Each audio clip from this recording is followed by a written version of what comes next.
So go ahead. Okay. Today I'd like to briefly go over the use of the AED automatic electric defibrillator. You can.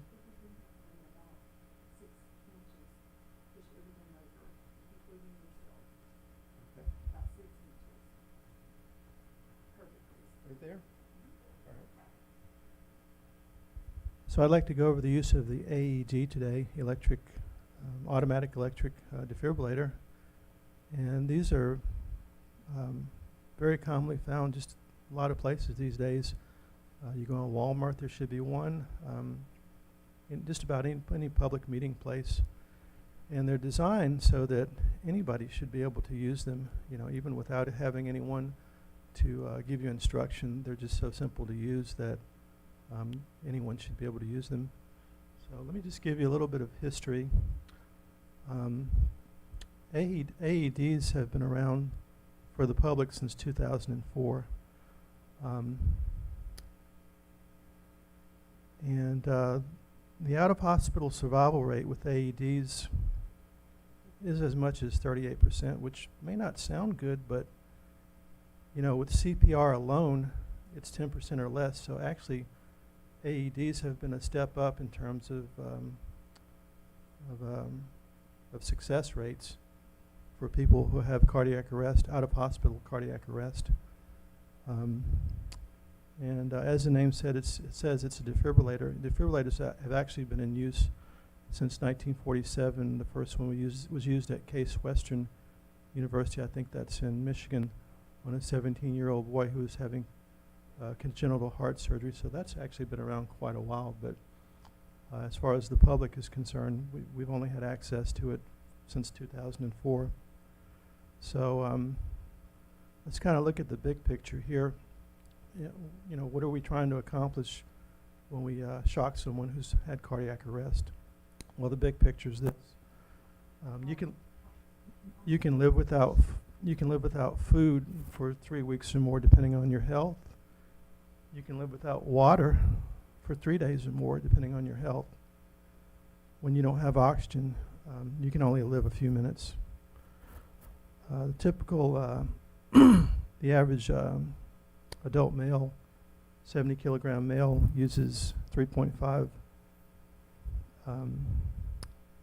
mLs of oxygen per minute, and lung capacity is about 700 to 1,000. So if you do the math, you have about 10 to 12 minutes of oxygen supply. And actually, I think the world record for holding your breath is maybe 22 minutes. So I guess some people can go longer than that.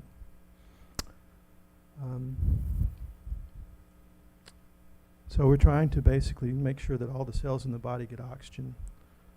So how that works, just generally speaking, is you breathe in you breathe in air which has 21% oxygen.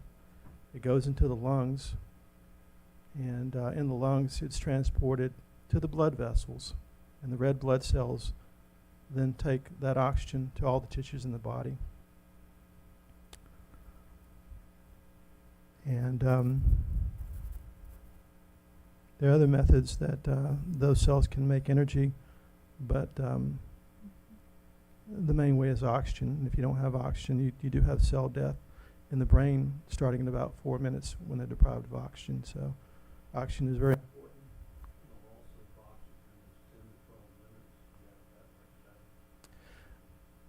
Yes, that's what I've read, and that brings up another point.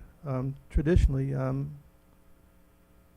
going on to something different here, but with CPR, traditionally, our focus has always been the sequence of airway, breathing, and circulation. In other words, take care of getting oxygen into the patient first, and then worry about circulation second. But there's been a change in that, I think, recently, as August of this year, for out-of-hospital people who have no training in CPR, or very little training.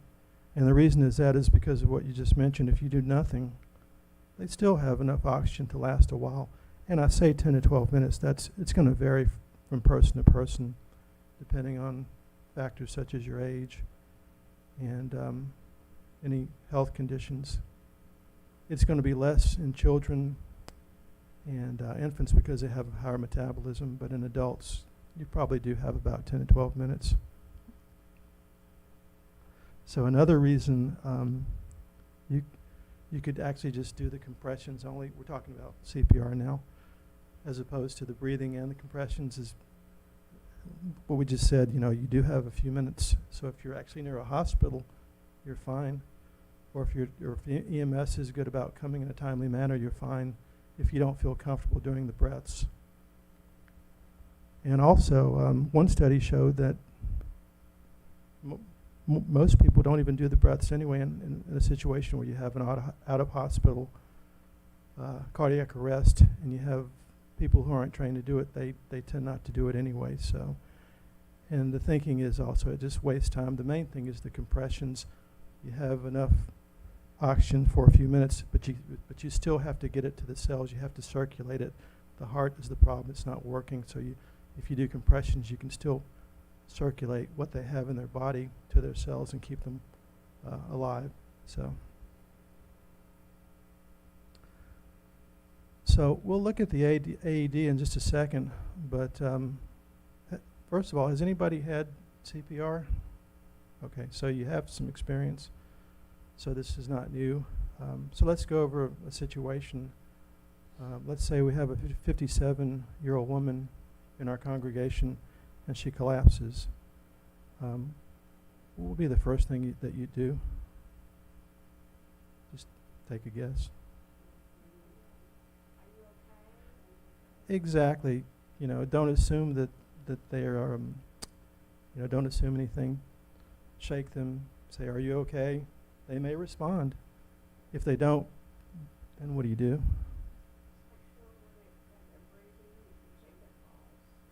Right. And also, don't forget, have someone call 911 and have someone, if you have an AED, which we do now, have someone get the AED. So you're going to check their pulse. The carotid artery is a good place. Basically, just feel on the side of their neck, just below the angle of their jaw. And don't feel both of them at the same time, just one side. So you're going to determine whether or not they have a pulse. And if it's questionable, just assume that they don't have a good pulse. Don't take more than 10 seconds to do this. They recommend 5 to 10 seconds. You don't want to do anything that's going to cause you to have more time between recognition of what's going on and actually starting CPR. So be quick about it. So you're going to check for a pulse, and you're also going to check for what else? Breathing, exactly. Now what if they're gasping? Does that qualify as breathing? Exactly, yeah. That's not, I'm sorry, saying something? Okay. So, yeah, so that's not effective breathing. And it may be that they just need you to adjust the position of their head. Now, if there's no reason to think that they've had a neck injury, what you can do is grab their chin, the bony part, and with one hand and with the other hand push back on the forehead to straighten the neck up a little bit. And in some people, that's enough to relieve whatever obstruction that they have, particularly in someone with sleep apnea. Just changing that position may be all that they need.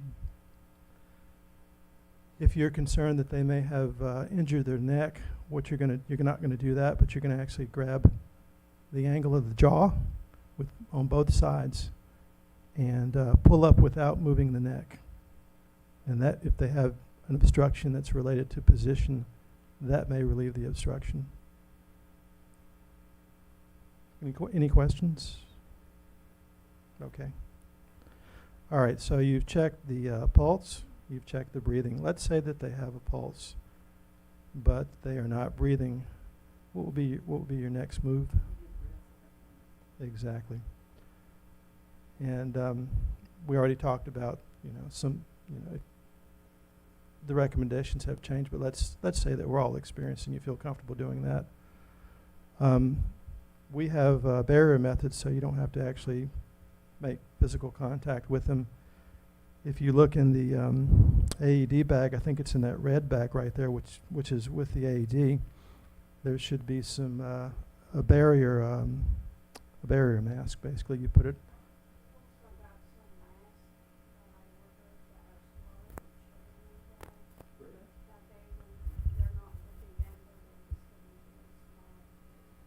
Excellent. They are in the box. Oh, it's in there. Yeah. Okay. Thanks. Okay. And if Jeff needs to see that, or you want to make sure it's in there, go take a look. Okay. Something you guys want to look at. And the other thing that we have is also what's called an ambu bag. So you can have the option of using that. And if you can see it, but this is the part that goes on the face like this. The apex of it, which is kind of pointed, that's what you put on the bridge of the nose.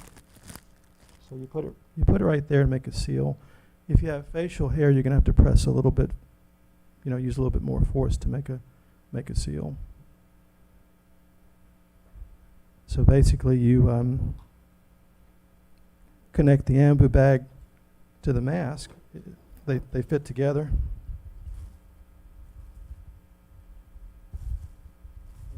And put this on the bridge of the nose and squeeze the bag.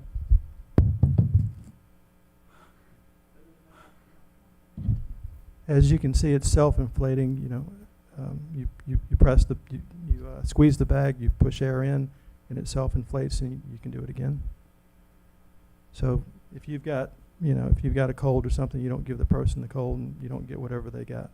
So, and perhaps in the future we'll have oxygen, so we can actually, there's tubing that we can hook up to this that goes from this to an oxygen tank, and we can give the person a high concentration of oxygen, which will be helpful in this situation.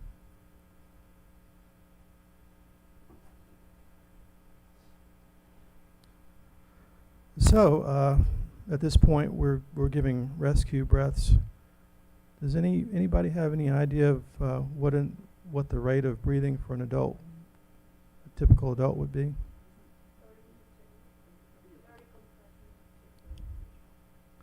So yes, in the situation where you're doing compressions and breaths, you would do 30 compressions to 2 breaths.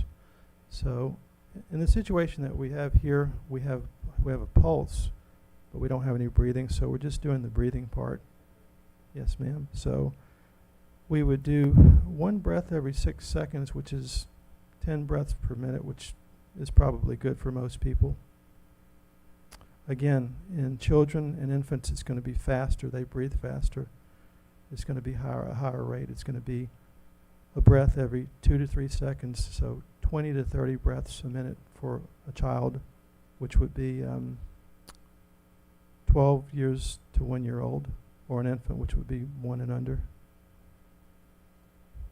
Okay, so we do the rescue breathing, and after 2 minutes of doing that, we check to make sure that they still have a pulse.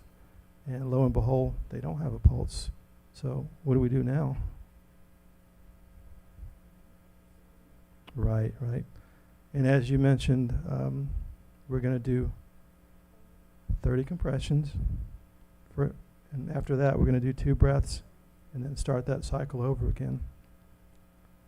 Over what period of time do we give a breath?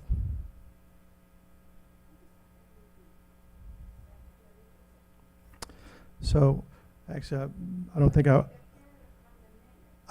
worded that well. When you give a breath, it should take you about a second to squeeze the bag, and what you want to see is the person's chest rise. Yeah. I guess if we had a CO2 monitor we could put on the ambu bag, that would be nice, and that would tell you also that what you're doing is effective. You breathe in oxygen, you breathe out carbon dioxide, so the CO2 monitor would detect carbon dioxide. So you're going to breathe, when you give those 2 breaths, you're going to give each breath over 1 second and look for the chest to rise. So at this point, we don't have breathing or a pulse, so we're going to start CPR. We're going to do 30 compressions.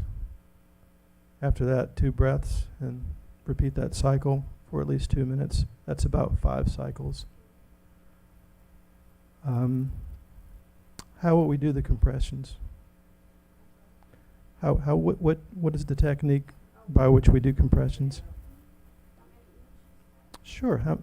How deep do we compress?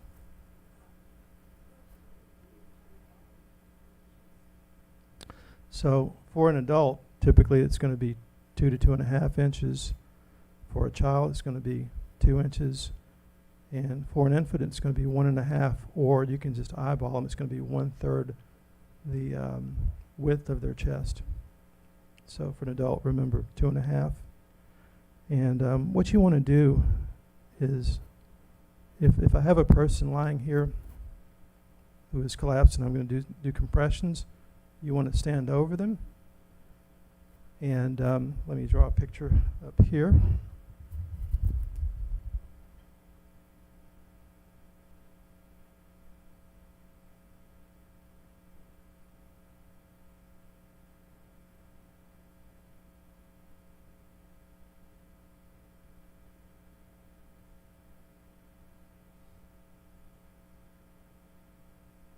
And this isn't really proportional, but just to make a point, in the middle of the chest you have something called the sternum, and that's what people commonly think of as the breastbone. At the bottom of the sternum you have what's called the xiphoid process. It's like a little finger that just below that.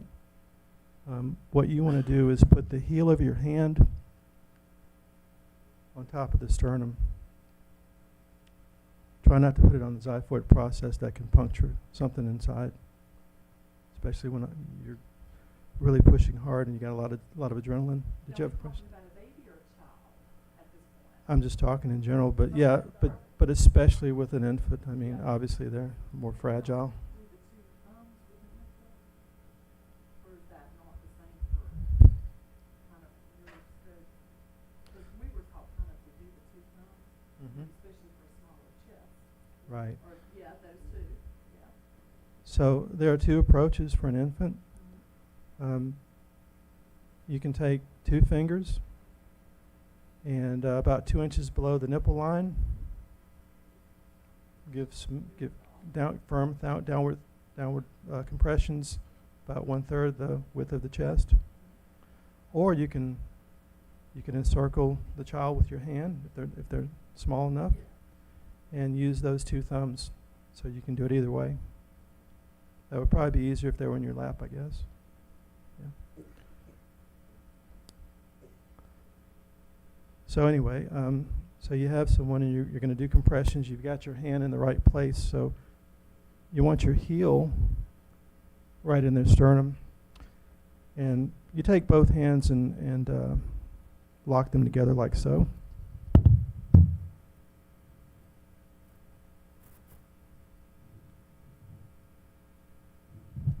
And lock your arms out.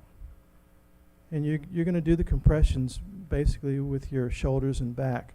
You're going to keep your arms straight for maximum efficiency. You're not going to bend your elbows. So basically you're going to do like this.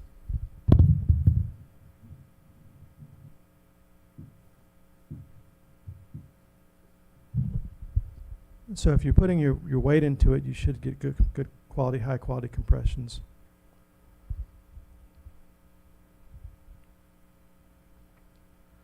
Something I wanted to say and I just forgot. Okay. Oh well. So anyway,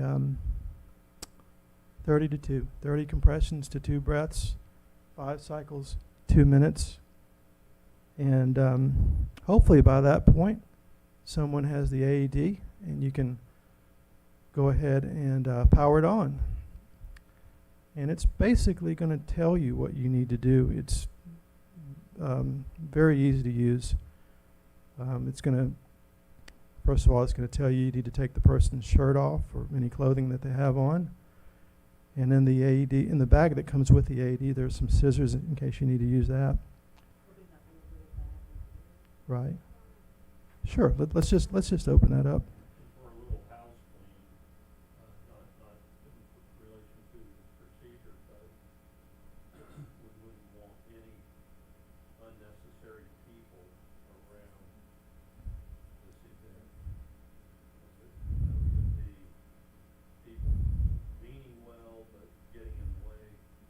Right, It right, causes confusion and distraction.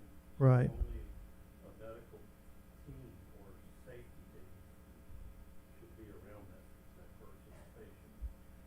Yes, yeah, I think that's probably best.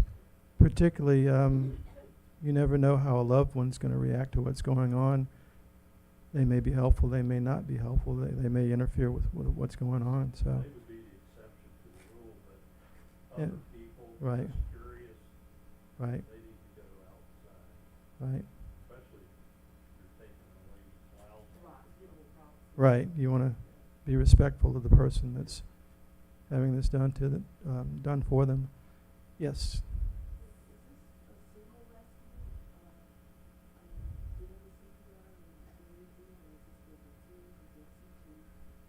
Mm-hmm. And also, do we have pads for, adults and pediatrics, and that's the county? Okay. So let's go back to the CPR for a second. If you have two people, instead of doing 30 compressions for every 2 breaths, if you have help, do 15 compressions for every 2 breaths. And as far as the pads are concerned, let's go ahead and open them up. Ideally, you would want to have a set of adult pads, pediatric pads, and infant pads, and it'll say on the pads, and obviously they're going to look different. The adult pads are going to be the biggest, and the infant pads are going to be the smallest. And because of the difference in sizes, you're going to get a different amount of energy. So you're going to get the most energy per shock with the adult pads and the least with the infant pads, and that's why you don't want to mix those up. Now, what if you have a situation where you have a pediatric patient, but you've only got adult pads? What are you going to do? You're gonna have to adjust, well, if there is an adjustment, you're gonna have to adjust your jewels, where your shock volume. But I'm Right. not sure that but there are pediatric pads, and I think they're 55 pounds and less, and then, I can't remember if it's a recommendation of 8 years old, but 55 and above is for the adults. You have to go to an adult pad. Right, But they're in there. They might be on the back of that AED. right. Age-wise, generally speaking, a 12-year-old, 12-year-old. probably 8 to 12, they might be okay with adult pads. The answer is you're going to go ahead and use what you've got, because even though it's a higher energy, getting a shock is better than not getting any shock. You have a limited amount of time before. The more time that goes by, the less likely you are to be successful. So shocking is the main thing. Yeah, they should Right. be back. If they're not, then So let's see what we have here. We have already attached to it the adult pads. And we also have the child/infant pad, so it's a combo. With this particular AED, it's a combo, so, yeah. And as you mentioned, it says less than 55 pounds or less than 8 years, so you'd probably be okay using the adult ones on an 8-year-old or older. If you tried to use a pediatric on an adult, it just wouldn't give them that shock, right? Exactly. It may not be effective. Again, if that's all you have, you go ahead and do it, but you're right. And if you give an infant an adult shock, it may be effective. It's also going to do more damage to the heart. I mean, you are basically applying electricity to the heart, and there's some damage. But so anyway, Is that, this very naive question, is the cord attached, like, do you take it out of that package, or you just pull the tab and it's ready to go? right. So I'm not actually going to take it out, but I'll show you. So there's already one connected to it, so I'll let you hold that for a second. So you can actually just pull this out if you need a pediatric pad and slide this in. And I want you to notice on the back of it, there's a little clip. And when you take this out, on the correct side where this clip is supposed to be, there's a little indentation where the clip clicks into. Does that make sense? Okay. Now Just that one hearing is, what I was asking yeah, about. that one So is this semi-automatic. does tear and pull it out. Yes, sir. So that one is a semi-automatic, so essentially it's gonna be a tube that was just more reasonable for our congregation. But it's kind of reading, then it'll tell you when to push, I guess, the button to shock, is that correct? Since it's a semi-automatic. Right. Let's go ahead and turn it on and Okay. see what happens. Battery's That's what I asked you, I don't think that was like that, because most of the time they tell you when to shut, what reason. Turn it on and play with it, because Right. Now, some of them actually coach you on how to do compressions. I don't think this one does, but some of them actually have more functions. have you looked at that one yet? I've looked at it briefly, yeah. Briefly, okay. So I'm going to turn it on. The first thing you notice when you get this is beside the on button, there's a blinking green light. If it's green, it means that it's charged. Okay. So if it's not green, we need to charge it. And there's no charging with that one, it's a 4-year battery. Okay. And We just ordered it even in 4 years. it should say on the back how long or when the expiration date is on the battery too. So, Jill opened the battery. okay. I don't see it, but anyway.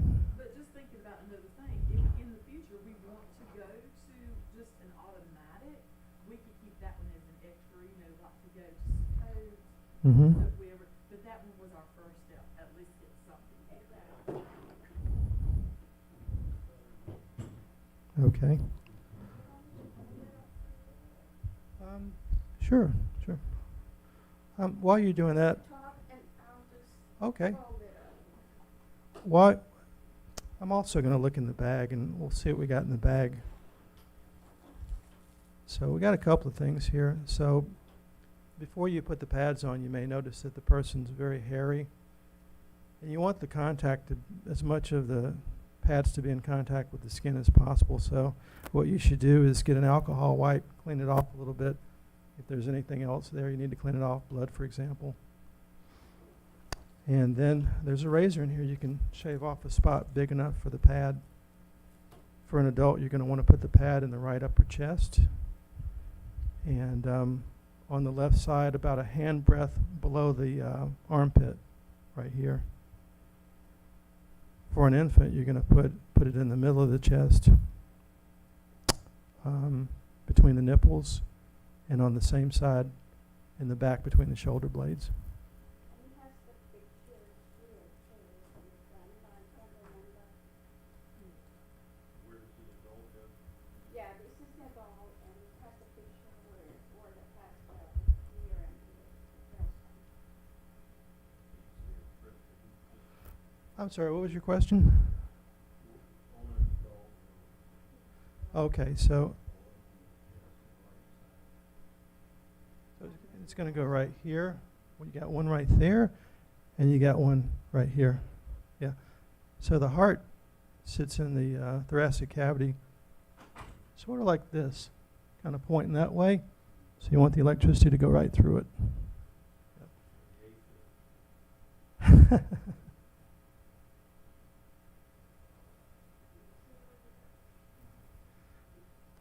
So you, When that defibrillator's turned on, it'll tell us if it's a shockable rhythm or not, is that correct? exactly. It will analyze the rhythm, and it will either say shock or no shock. And if it says shock, when you look at the AED, there's a little shock button at the bottom of the screen, a triangular shock button. So you would press that. Now, before you press that button, there are a couple of things you want to just pause for a second and be aware. Is anyone standing near the person having the collapse? You don't want to shock anybody except that person. So you want the patient to be clear, and you don't want the patient to be in water, because water conducts electricity. So if they're in water, remove them from the water. So let's just turn it on. See what happens. Call for help. Call for help.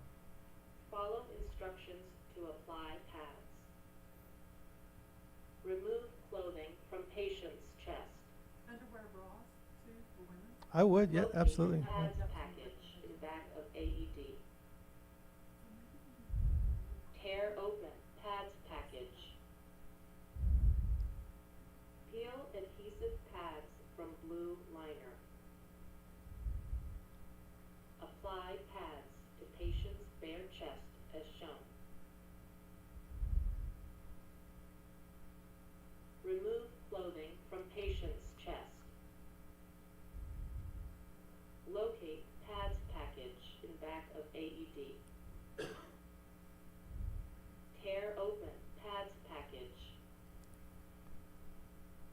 Peel adhesive pads from blue liner. So you get the picture. It goes Apply step by step pads what to to do. patient's bare chest Yep. as shown. Thank you. Thank you very much. Powering off. So it's very straightforward. So within the first fast response kit, you have alcohol wipes to prep the skin if you need to shave. And you have a razor to do that. Also have some scissors in case you have difficulty getting the clothing off. And a towel for sweaty chest. Yeah, you also have some gauze and some gloves too to keep your hands clean. So have everything you need. Is it, so while you're doing it, it's giving you the control? So you're looking at the screen, you know, whatever it says do, you do it, and it just repeats what to do. So, you know, you can pause until it gets back to the wherever you're at in the sequence of doing things, and it'll show a picture of where to put the pad, so there's no confusion with that. But it doesn't, once, I guess, too, once we book it, you'll have to, Yeah, we would have to. see what rhythm and how much to shot. Yeah, I can tell you what it should do. I'm not sure if it has a function to go. Can you repeat what you said again? I don't know if this one, like, once you put the pads, it will tell you what rhythm. It the should. patient Yeah, cause that's is, the it Yeah. should, yeah. And then tell you whether to shop or not. and then it will shop. Yeah, okay. Exactly. So what should happen after you have the pads in the right position? Right. It may say something to the effect of, okay, everyone stand clear, and it'll analyze the rhythm, and it will tell you whether it's a shockable rhythm or a non-shockable rhythm. If it's a shockable rhythm, it will instruct you to press the shock button, and after that, after you give the shock, what do you do next? Reassess the patient and make sure he's breathing and pulse. So you're going to assume, you're not going to assume that you were successful, that the heart started right back up. So actually you're going to resume CPR, and you're going to continue for 5 cycles, which is about 2 minutes, and then it should prompt you to stop so that it can analyze the rhythm, and hopefully you're successful and you'll have a normal rhythm, and they'll have a pulse, maybe breathing too. So. How many shots give a person if they're not responsive? Right. Typically, in all the CPR classes that I've taken, I don't think we've ever given more than 4, but, you know, what are the consequences of not giving more shocks? So, I think most of the time too, by the time you get up to like 2 or 3 episodes, sometimes ambulance or somebody should be, coming and taking over the patient, so. right, we're really not that far from an emergency room. Wesley Long is not that far from here. I would guess it's probably just, 3 or 4 miles down the street. Look this up, and I just didn't have time, but anyway, cause we have a guy here that has a pacemaker. Mm-hmm. So somebody with a pacemaker, is that contraindicated to do the shock with pacemaker? Certainly, you don't want to put the pads on that, and I guess the risk is they could get a burn from that because it's metal, and metal conducts electricity. But your best chance for having a successful resuscitation, if they have a shockable rhythm, is to shock them, Regardless of the pacemaker. I would think. And maybe I need to check that, but I believe that's correct. You shoot for 120, you probably pretty much. Right. Just runs. Some of the pacemakers have a combined pacemaking and defibrillator function. So, but he just has a pacemaker? As far as I know, it's just that. Okay. Yep. Would check and see what rhythm they have or not shock the patient, you know? Like you said, most of the time if they have a defibrillator and then it shocks the patient itself, so if you try to override that, it can make it worse. But I don't CPR on patients with pacemaker and basically this certain doing things. So it really just- doesn't, it's not much big difference. Good question, Jeanette. So that's really all I had for using the AED today. If anybody has any questions, if I'm able to answer, I'll be happy to do so. Thank you. Thank you very much. Maybe we might want to consider getting some actual, because I know we can purchase the, can't think of the word, some actual mannequins in the near, you know, maybe so we can do this with a congregation. Yeah. Evelyn, did you have anything that you want to follow through with Chris about?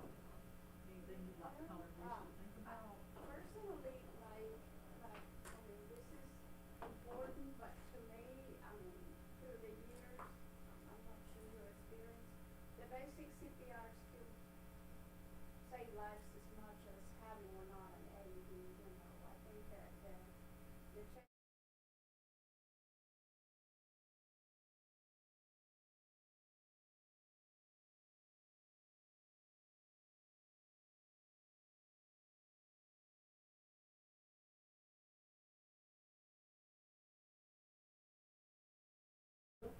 I mean, unless you guys, anybody else, Jeff, anybody that, you know, has any experience want to share it with the congregation, because hopefully they're listening and we're trying to help them, you know, to be well. And, so if you guys have anything you want to ask. I think it's important when someone collapses that 911 is called immediately. Yes. That sounds a little, that sounds a little silly, obviously more fun, but Yeah. so much time is wasted when people are trying to decide what to do or who to tell. Or, Right. go tell the pastor. Well, you know, he does need to know, but 911 needs to know more. Right, yeah. And so what our mission is to just bridge that gap of those life-saving minutes.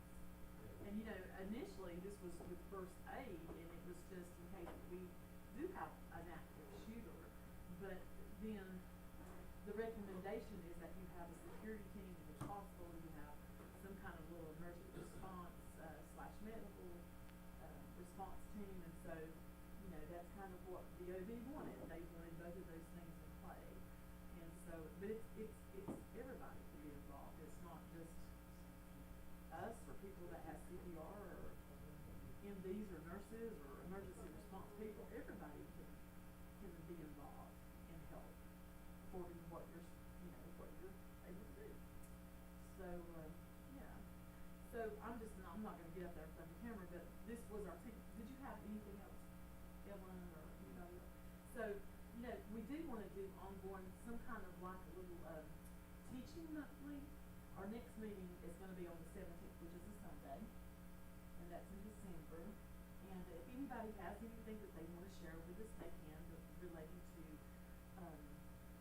care, whether it be holistic or it be something, you know, first aid, nursing from one of our physicians, you know, that really puts our congregation on the right path and, you know, helps motivate them for well care.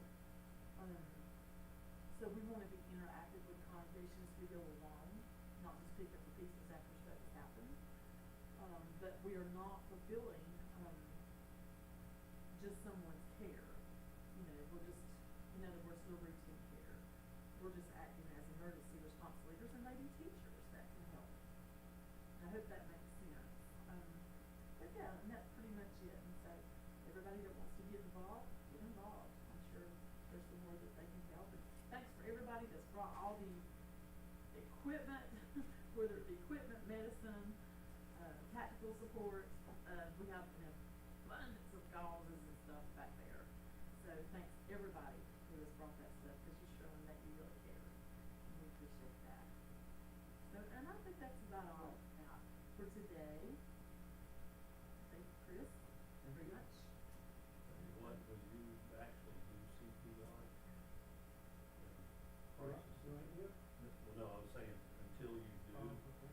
you really don't understand Right, the hands-on, yeah. impact of this. I did it on a doctor in a nursing home, and he was already gone, but I had to do it with protocol that kind of changed my life at that point. 2 weeks ago, a friend of mine,